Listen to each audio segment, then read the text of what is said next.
শাকখনৰ উতলটো দেখি শাকখনৰ ৰংটো দেখি আপোনালোকে বাৰু অনুমান কৰিব পাৰিছেনে আজি কি ৰান্ধিলোঁ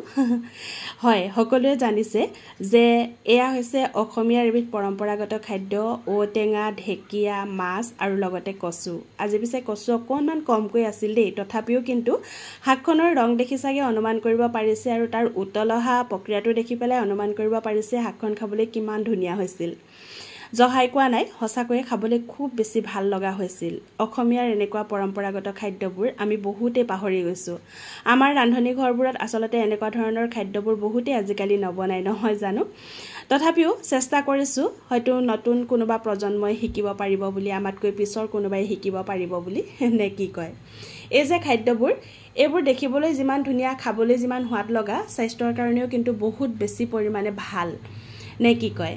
প্ৰথমতে কুকাৰটোত দি ললো ঔটেঙা আৰু কচু বেছি নাছিলে আজি আৰু কুকাৰটোত দি পেলাই দুটা সিটি মাৰিবলৈ এৰি দিলো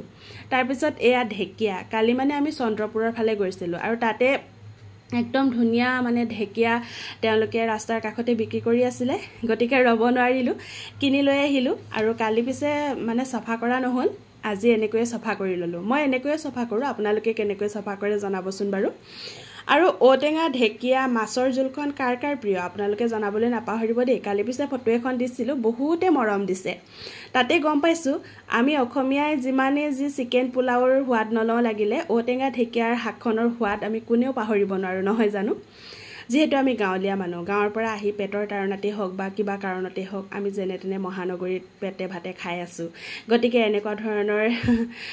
শাকৰ জুতি কেতিয়াবা লবলৈ মন যায় আৰু লওঁ এনেকৈ ঢেকীয়াখিনি বাছি পেলাই ধুনীয়াকৈ ধুই সৰু সৰুকৈ কুটি ললো আনফালে এয়া মাছত হালধি নিমখ লগাই ললো মাছও পিছে কালিয়ে লৈ অহা হৈছিল ফ্ৰিজৰ পৰা উলিয়াই অকণমান ধুই মেলি তাতে হালধি নিমখ দি দিছো আনফালে কেৰাহীত তেল গৰম হলেই নহয় গতিকে মাছ কেইডোখৰ ভাজি লওঁ আহক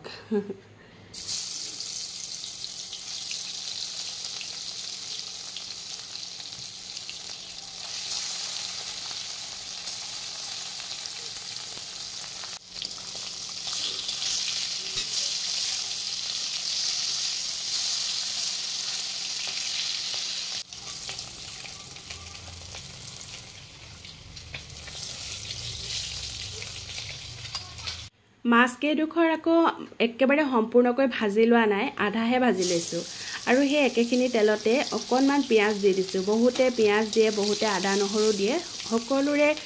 মানে সোৱাদবোৰ হুকিয়া নহয় জানো আমি পিছে পিয়াজ দিয়ে ভাল পাওঁ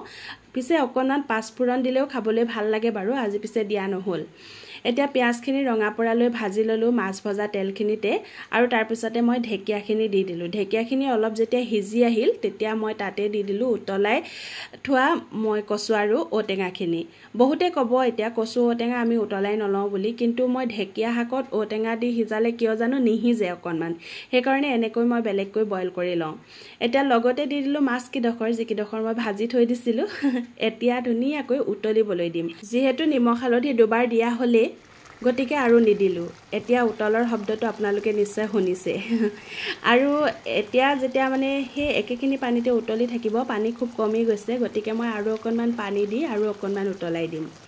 আপোনালোকে যদি জলকীয়া খায় এই মুহূৰ্ততে জলকীয়া অকণমান দি দিবলৈ নাপাহৰিব দেই ইতিমধ্যে মোৰ শাকখন হৈয়ে গ'ল চাওকচোন তাৰ ৰং অসমীয়া হসাকৈয়ে প্ৰত্যেকটো কথাতে চহকী কিন্তু আমি অকণমান এলাহ কৰোঁ আজিকালি নহয় জানো ঘৰৰ পৰা অনা বাও চাউলৰ লগত আজি ঔটেঙা ঢেকীয়া মাছৰ জোলখন বৰ তৃপ্তিৰে খালো আজিলৈ ইমানে আছিল যদি ভাল লাগিছে কমেন্ট কৰিব